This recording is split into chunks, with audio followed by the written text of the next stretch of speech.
hi there to everyone who is joining us this afternoon. I'll just give a couple of more seconds to let some more attendees come in, but I hope you're all very well today. My name is Jamie McGeechan. I'm the events coordinator here at Voice, and today I'm delighted to be joined by Kimberley Lackey, Senior Director of Programs at Paraquad, who joins us to discuss the history of Paraquad and share information on the services provided by Paraquad for residents throughout St. Louis.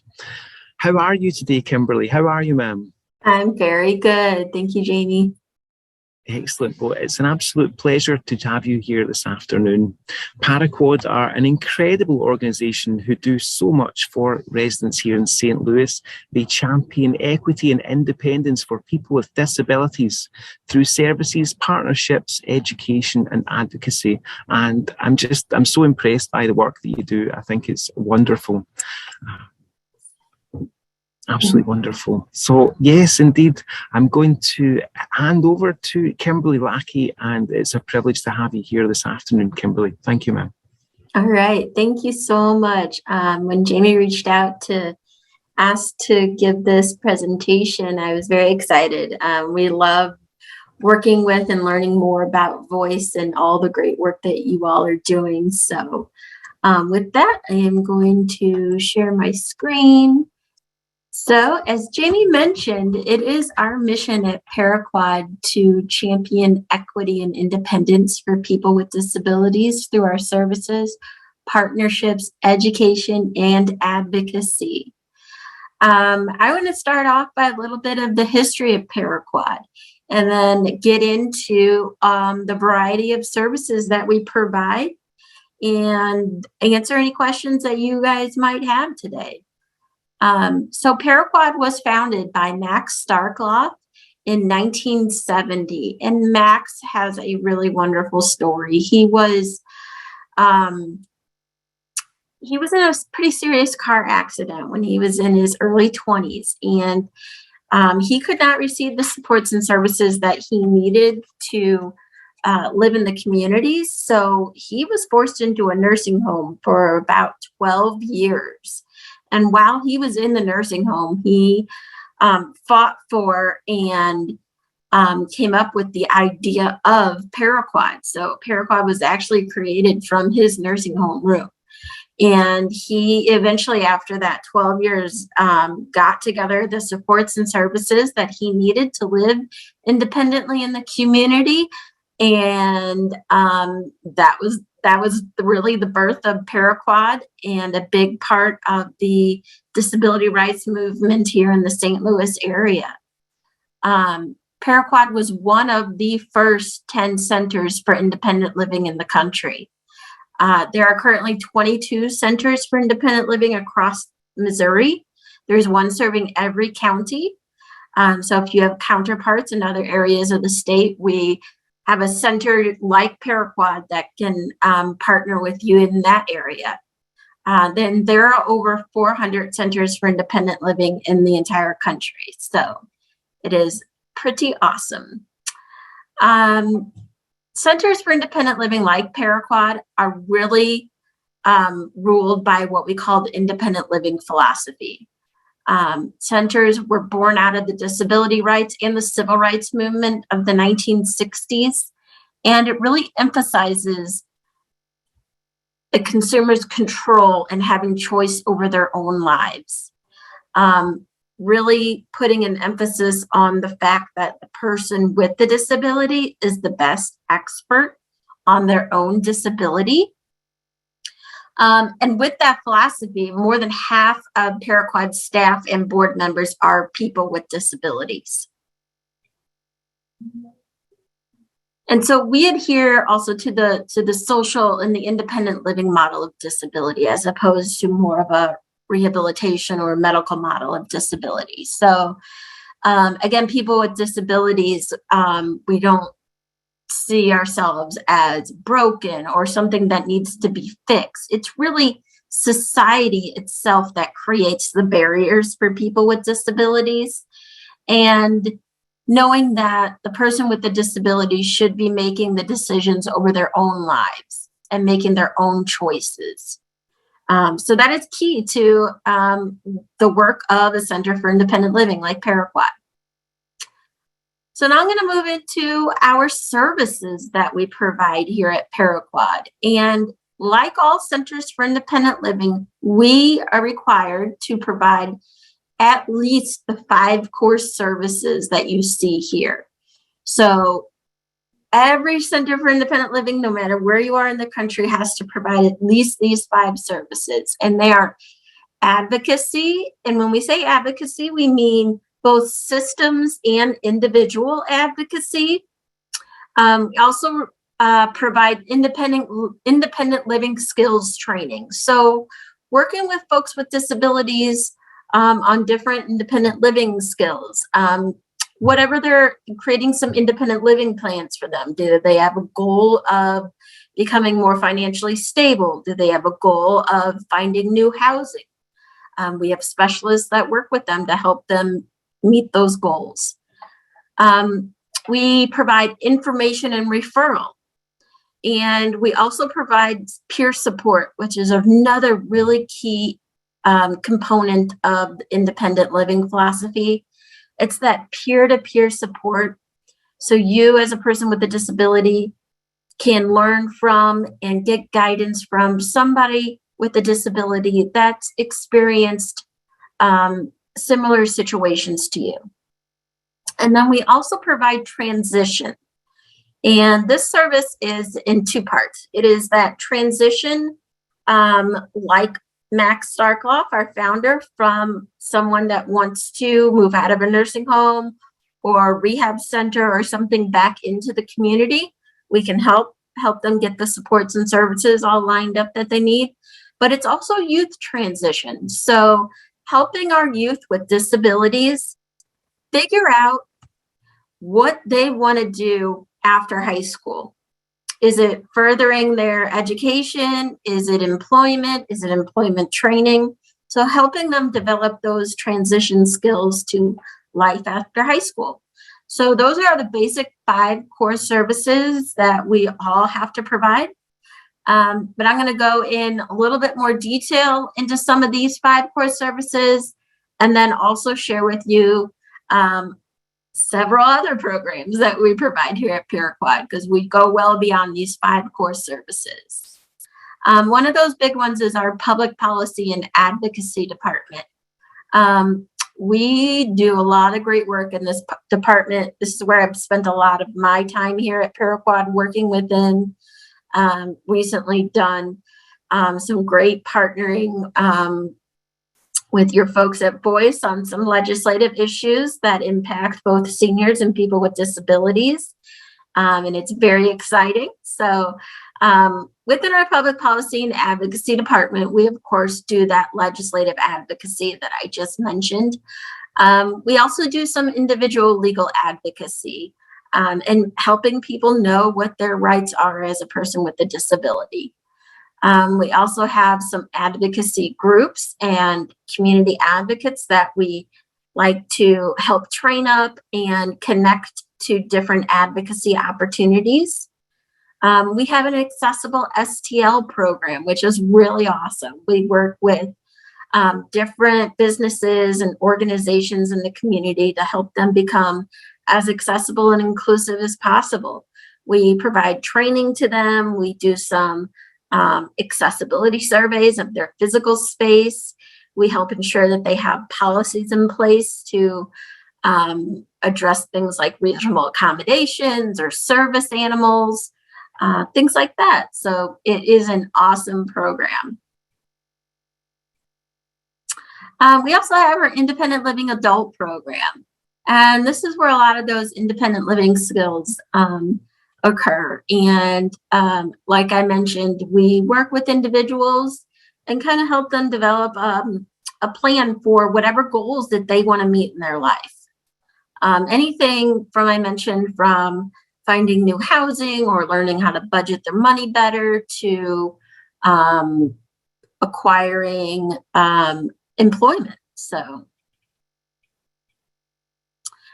And then we also have our information and referral folks. And this is really the first step in receiving services from Paraquad. our I&R folks. We have 4 people working in this area, and they are amazing. They have been here for a long time, all of them. I think at least 15 years and more. And they really are the gatekeepers here at Paraquad. They know how to connect you with a program or service that we provide. And if we don't provide it, they know who does in the community, and we'll make that outside referral. They respond to thousands of phone calls, emails, walk-ins every year, and they are really my go-to folks for almost any question that I have. So, and then our peer program, like I mentioned, a really big component of the independent living movement of getting that peer-to-peer mentorship. So we have several peer mentors that we work with and help connect them with somebody that's looking to get some advice, looking to get some guidance, looking to talk to somebody who's gone through what they have and successfully navigated the systems. We also have several support groups that meet, and you know, they're pretty informal. There might be a set topic each time they meet, or they might just be meeting and having informal conversations. But again, it's that peer-to-peer interaction that is so important. We also have our youth and family services. So if you do get any calls or work with anybody in their families that's got youngsters, I know that's not really necessarily your wheelhouse, but I'm sure you get all types of calls just like we do. So we provide education advocacy. So we work with parents and their youth on knowing what their rights are as a student with a disability, helping them through the IEP process, giving them that support they might need. We also have a monthly youth group meeting where the youth get together, have that peer-to-peer interaction, and learn some really cool advocacy skills. And then during the summer, we have a variety of different summer camps. Some are teaching youth some of those pre-employment transition skills that they're going to need for after high school. We actually just started this summer a sexual education camp class for youth. We've identified that, and others in the state have identified that as a huge need, that education in that area, and it's going very well so far. We have attendance services. So this might be a big need for folks that you all work with. We are a consumer-directed services provider. So what that is a Medicaid-funded program that folks with disabilities who have Medicaid and qualify for this particular service, they have to have an assessment, and they have to meet the nursing home level of care to qualify to receive consumer-directed services in their home. They would get connected with a provider like Paraquad of their choice, and they would identify, basically they're responsible for hiring, training, firing their own personal care attendant. So they get to have that choice and control again over who is coming into their home, who's helping them with those activities of daily living and some of those really intimate tasks. So this is a really important service to us that helps so many people that we connect with stay independent in their own homes and get the services that they need in a really great way. We also have an assistive technology program. It's got a couple of components to it. It is so cool. So there is a lot of assistive technology out there. It just more and more every day. Some of it can be very high tech, but some can be very low tech.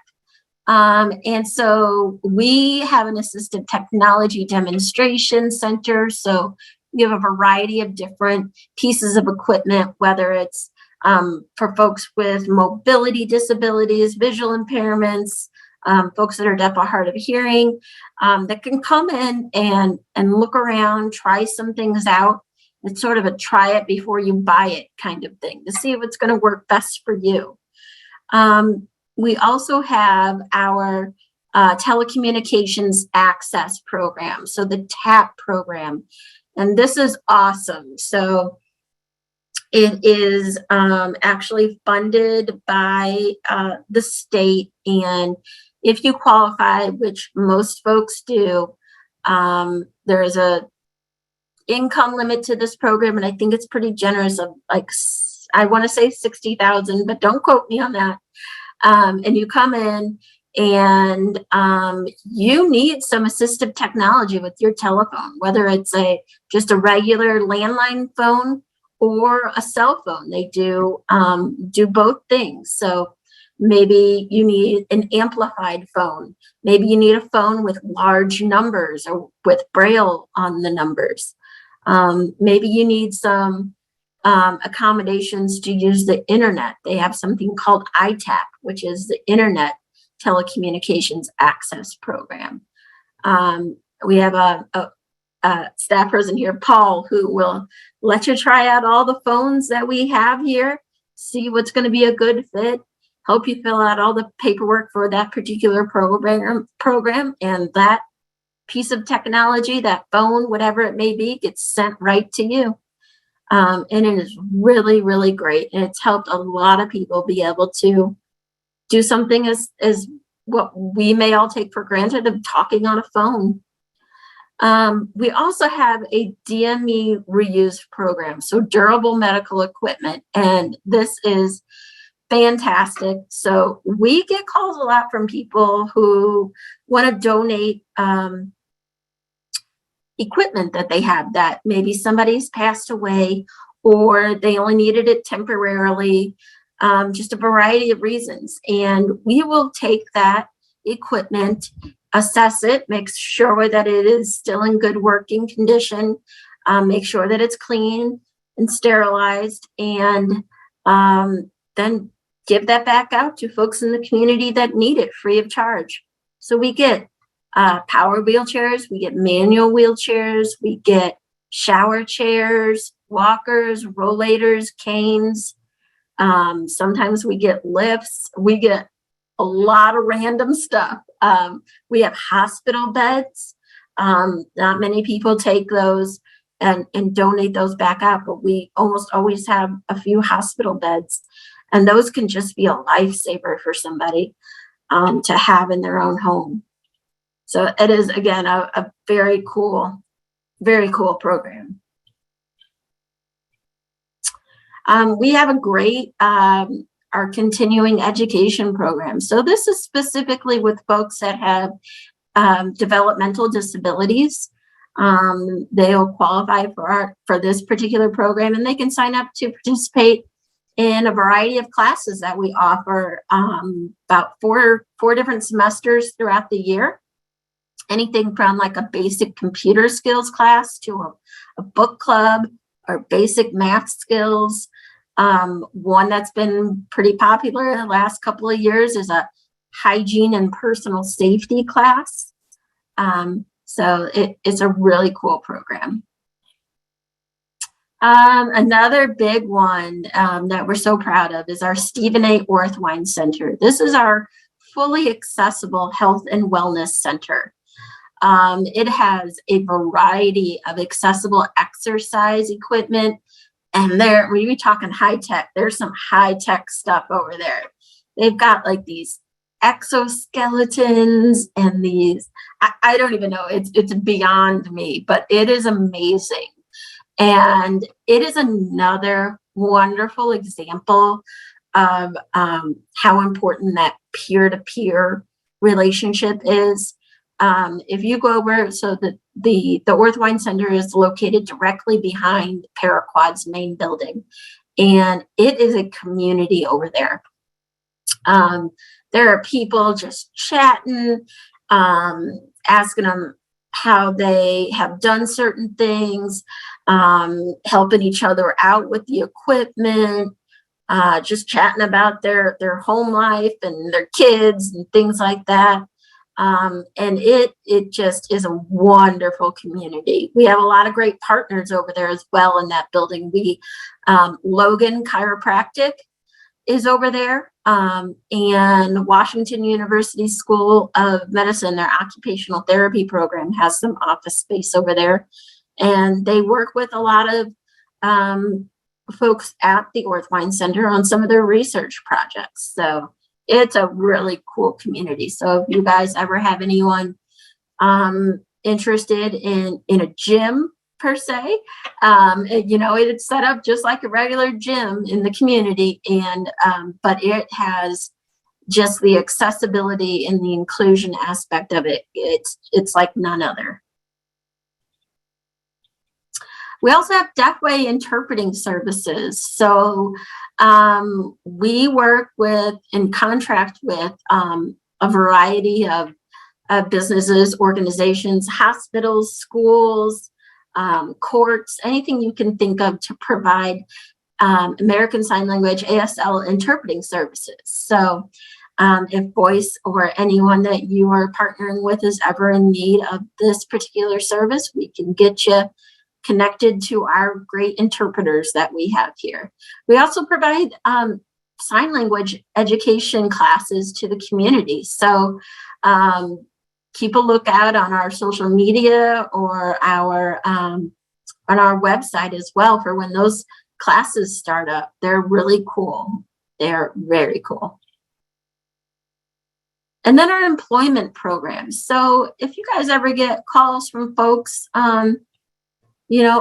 that you're working with that want to get back into the job market or are looking to change jobs, we have a variety of employment programs for seniors and people with disabilities. We help from sort of the whole spectrum of that process, from developing your resume, interview skills, to finding and placing you in a job, to providing those supports on the job that some folks may need to continue that successful employment. And that is our services and programs in a nutshell. I know I sped through that, so I want to give plenty of time for any questions that anyone may have. So I will open it up to all of you.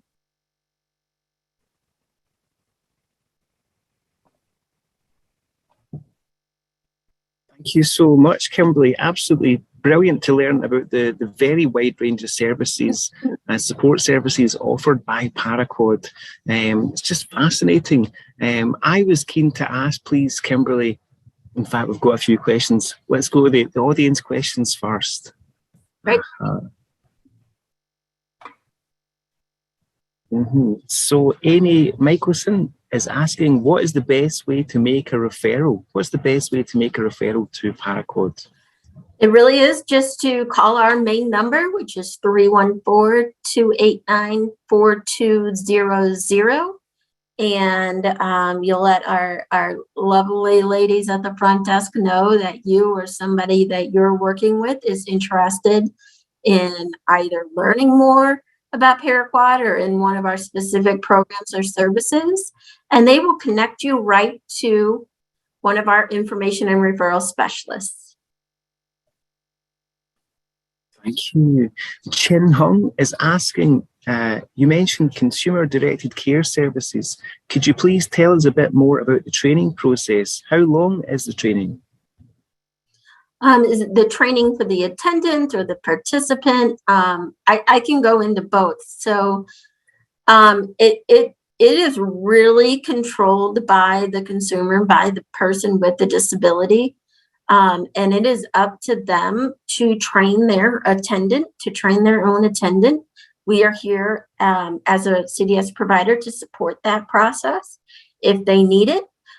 So it's all individualized, and there's no structured per se training process that you come out with a certificate for that particular attendant in this program. So it is really up to the individual. It is a lot of on-the-job training for that attendant, just getting that practical experience, and the consumer and the attendant talking through what is needed, what is wanted, and the process for getting an attendant on board, which is the piece that Paraquad as a provider will take care of. It can take a couple of weeks because an attendant, there are a few qualifications they have to have. Of course, they have to be 18 or older. They can be anyone, even a relative of the consumer, except for that consumer's spouse. It cannot be a spouse. They do have to go through a background check and be in a background check through the state and Department of Health and Senior Services. So as quickly as they can get the paperwork into us, and the state will process those background checks as quick as that attendant can start working for that person.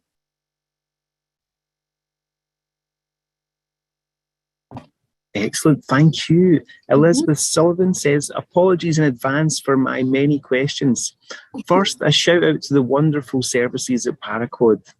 Do you offer any resources for caregivers? That is a great question. And we have specialists that are working with the consumers on our CDS department, on our CDS program, one-on-one, and there is a monthly contact made to that consumer. There is also a relationship with the attendant, with the caregiver as well. And we try to provide any resources that we have available to us. Like, for instance, for a while, we were making a lot of supply and food deliveries when we had some resources through some COVID money to do that.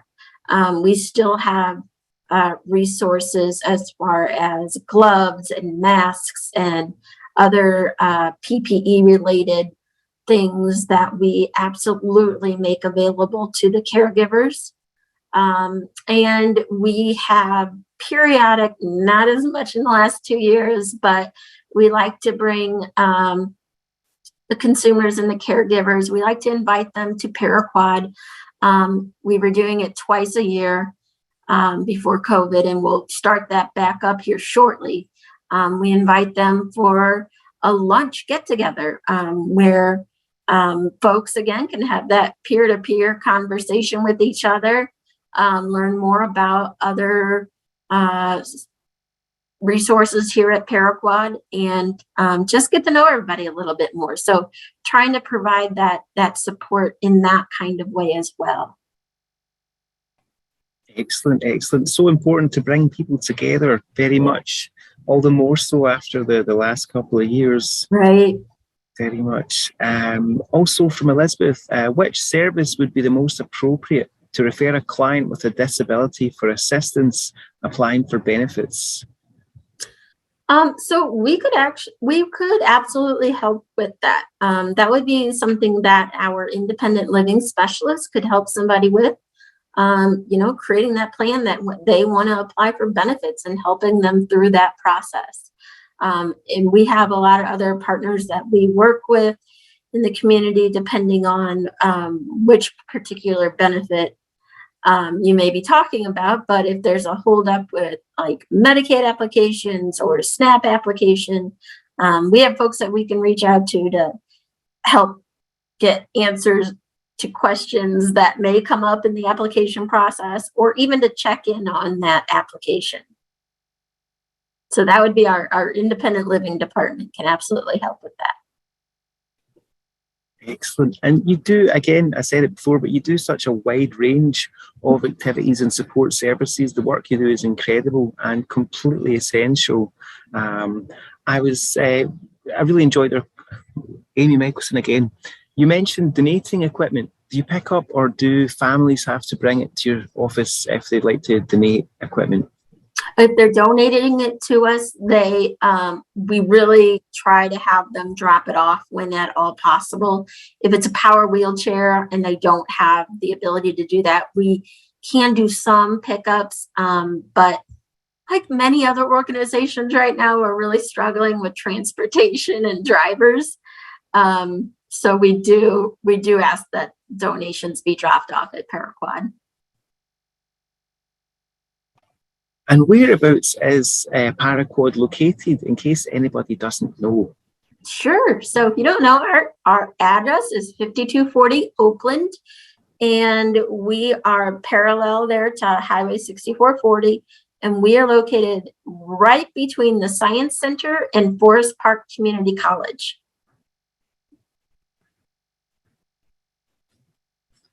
And Elizabeth Sullivan, I work with a lot of clients who are experiencing acute social stressors. Are there any partners you work with that can provide emergency or crisis resources for adults with disabilities? Many services like BHR, shelter system are so inaccessible.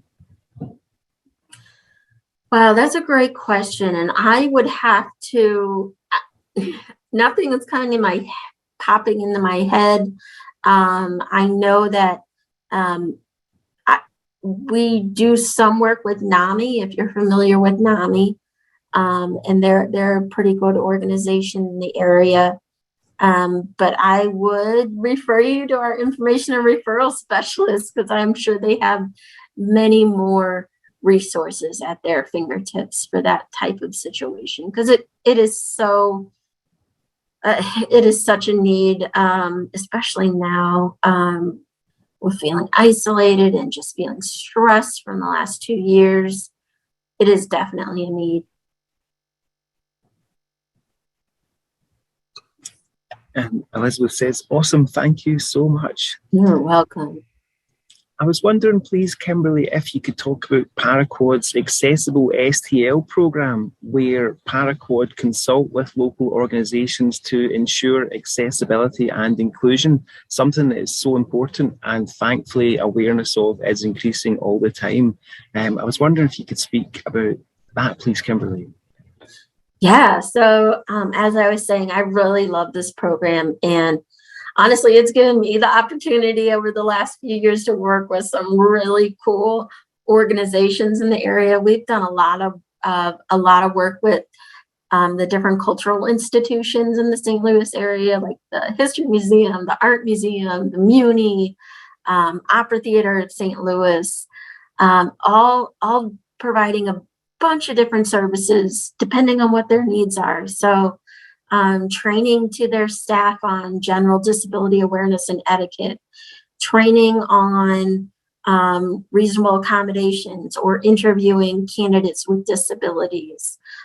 We have worked with a lot of folks and done some pretty comprehensive accessibility surveys of their entire facility, along with a more targeted survey of maybe they are looking at their bathrooms and they want some feedback on how to make them accessible for people with disabilities.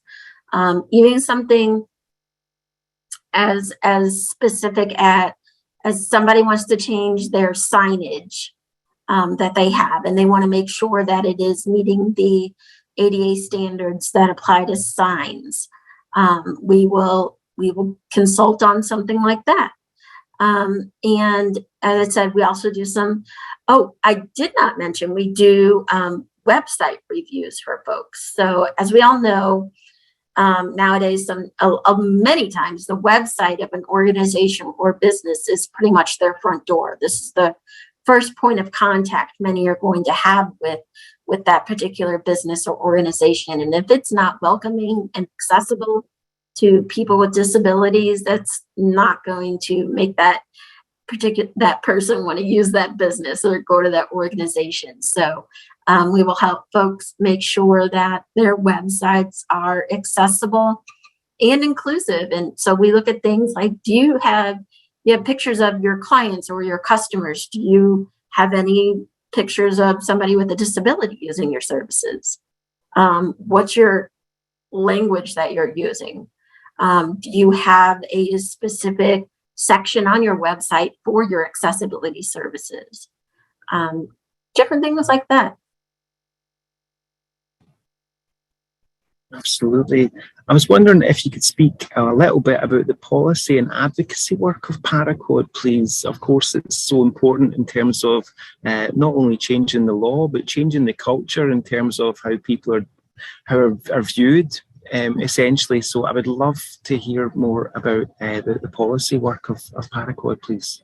Sure. So we really approach our policy and advocacy work from a couple of different, I call it our three-pronged approach. So we have that legislative advocacy.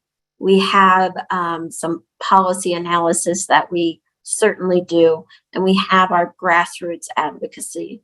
And we feel by utilizing all of those and bringing those together, gets the greatest impact. So we can each legislative session for our state, so January to May, we have folks in Jeff City at key times. We are working with our partners throughout the state on identified legislative priorities for people with disabilities.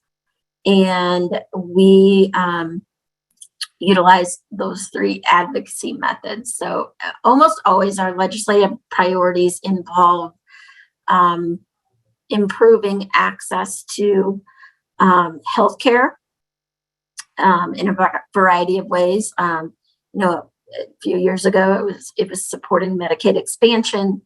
It is always advocating for additional funding for home and community-based services like the Consumer-Directed Services Program.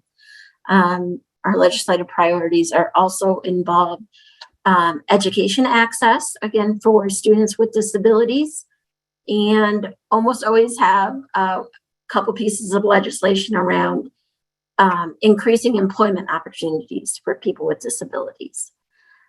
So you'll have myself or a public policy manager down there in Jeff City, and we've got the arguments, we've got the facts, we've got the reasons why this legislation is important to people with disabilities or why it's harmful if we're opposing something.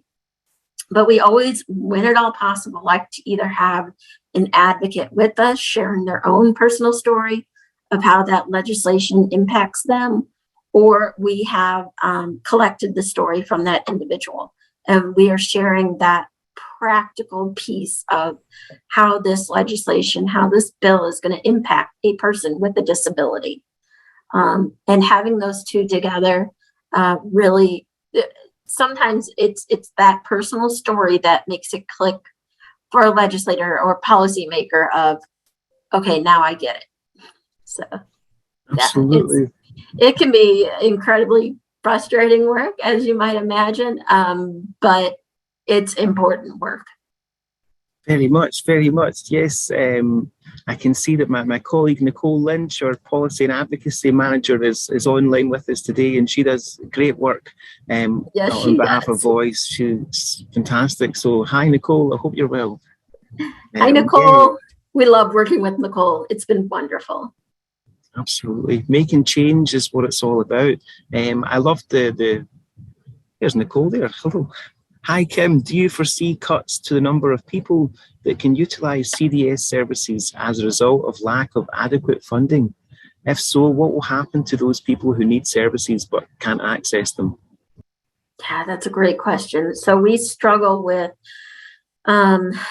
sort of two components of adequate services for home and community-based services like the Consumer-Directed Services Program. So you have to have adequate funding to fund it, and then you have to also have the amount of services allowed in order to be adequate for somebody to live safely and independently in the community. So if those two aren't at an appropriate level, folks either risk not being able to receive enough services in the community that they could in some situations be forced, because it's not their choice, to have to go into a nursing home. In addition, if there is not enough funding for the services, then personal care attendants are hard to come by. if they're not receiving a competitive wage for the important work that they are doing, you're going to have a workforce shortage that's going to impact people with disabilities in a major way. You're going to see health of individuals decline. You're going to see people with disabilities making some really hard choices of whether to have a bath one day or to get lunch prepared for them one day. I mean, these are serious choices that if you don't have enough caregivers and if you don't have enough hours, that people are having to make. It's a very harsh reality. Yeah. Very much. How can people that are online, that are with us, get involved to support the work of Paraquad and the communities that Paraquad serves? How can how can we get involved? Everyone that's online with us today. Question. So I always say the first step is, if you're interested in these issues and some of the advocacy work that we're doing, is to sign up for our Advocacy Matters newsletter.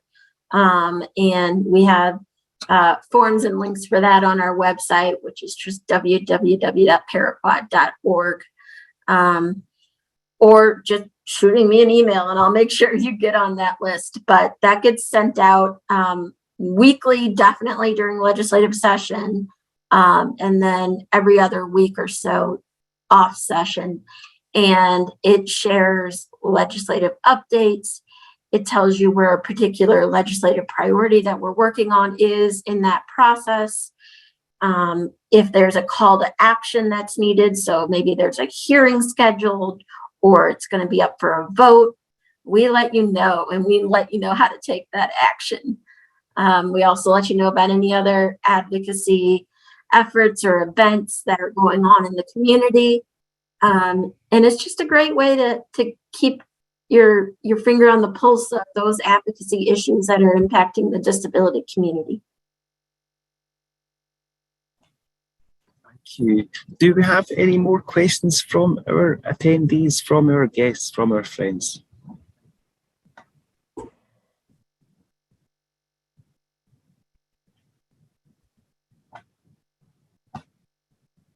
Can I ask, Kimberley, how did your own personal journey begin with Paraquad? You are doing amazing work for others. How did your journey begin? So I was attending law school, and so I am an attorney by trade. During law school, I quickly became clear to me that I wanted to do something in the civil rights arena. I am a person with a disability. I have a visual impairment. And as I started taking different classes, I took disability law class, employment discrimination, fair housing, anything I could to get that exposure to civil rights laws. It pretty quickly became clear to me that I wanted to work in disability rights field, and that I wanted to do work in more of the advocacy arena of things, as opposed to the litigation side of things. And I started doing my research. I'm born and raised in St. Louis, so I kind of wanted to stick around the St. Louis area, and started doing my research into different organizations and agencies. Of course, there was Legal Services of Eastern Missouri doing great things, but Paraquad just kept popping up in my searches over and over as a disability advocacy, disability rights leader in St. Louis and in the country. And that was really exciting to me. So I just reached out, and, it all worked out because, 15 years later, I am still here doing work that I love. So. And we are grateful to you for doing it. Thank you. I was reading a little bit earlier on about the People First of St. Louis initiative that Paraquad supports. Here's a comment from Shelby Butler. We're so happy you're here and helping to lead the cause. Thank you, Shelby, for that lovely comment.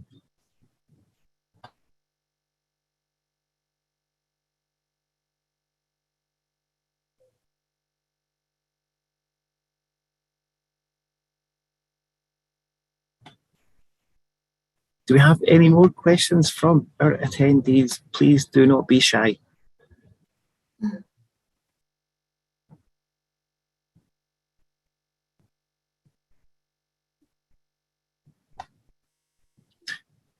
With the People First of St. Louis initiatives, can anyone attend the Zoom events that are taking place just now to get involved in this? So yeah, you're right. I apologize. I don't think I mentioned our People First program. So what People First is it's an advocacy group of people with developmental disabilities. So it is a group of self-advocates that run their own program. They decide their own advocacy issues. We are just here as Paraquad supporting them as best we can. But yes, you do have to be an individual with a developmental disability living in the St. Louis area. And we're actually in person with those meetings now because that's what the group decided they wanted to do. And as I said, they lead that group. So as of, I think it was April, we started meeting back in person here at Paraquad in our auditorium. And that group meets once a month on the 4th Saturday of the month. They are busy planning their annual rally that they're going to have around issue of importance, transportation and our local caller ride system that we have. And if you or someone you know is a person with a developmental disability and wants to get involved in some advocacy, they can absolutely come check out a meeting. That sounds essential. We talked a little bit about the social isolation kind of part of the last 2 years that has affected everyone, but certainly with Paraquad, you support and foster that essential sense of community that we all need. Is it the case that some of the clients, the people that you come across have never met anyone with the same disability as they might have previously? Do you tend to meet or encounter a lot of people who have been absolutely isolated before they discovered Paraquad? Yeah, you definitely run into that. And I'll tell you, it's also we also feel like we're such a great support for folks that are newly injured or newly disabled, because that is just a whole new world for them. So that is really a key area that we feel we meet a lot of needs in that area as well. But you're right, like some folks may never have interacted with somebody else with a disability or a similar disability. I was born with congenital glaucoma, and in my work at Paraquad, I connected with somebody else that had congenital glaucoma. It was like the first person I had ever, because it's pretty rare, and it was the first person I'd ever talked to that had been born with glaucoma. So, I mean, just from that personal experience, you know, that's what it's all about, making those connections, having that peer-to-peer interaction, sharing that experience, having that community. I think that's so important. I think it's so important when you really do feel like not only your needs are understood, but your perspectives are understood, where you're actually coming from with your distinct needs or perspectives, whatever they may be. Yeah, I think the work that you do is incredible, and I certainly look forward to getting the chance to visit Paraquad soon. That would be wonderful. Yeah, absolutely. Yeah, we'd love to have you, and thank you all at Voice for the great work that you guys do as well. It's pretty fantastic. I know that we've got some of our wonderful colleagues on the call this afternoon, and they certainly always talk about Paraquad glowingly with great affection for the work that you do. Do we have any more questions? Any more final questions, please?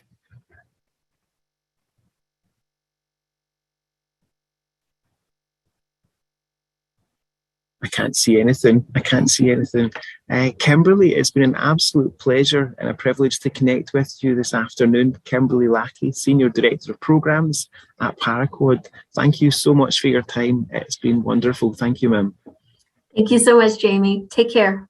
Thank you. And we will have the webinar recorded for today. We'll send everyone a link if you would like to watch it back, or indeed, of course, we encourage you to share it with friends, colleagues, family members, anyone that you may know. We will return next month with a webinar, an introduction to Ageing Ahead and St. Louis Area Agency on Ageing. More details on that to follow. But again, it's been a pleasure. Thank you so much to Kimberley Lackey, and please take care, everyone. All the very best. Take care. Thank you.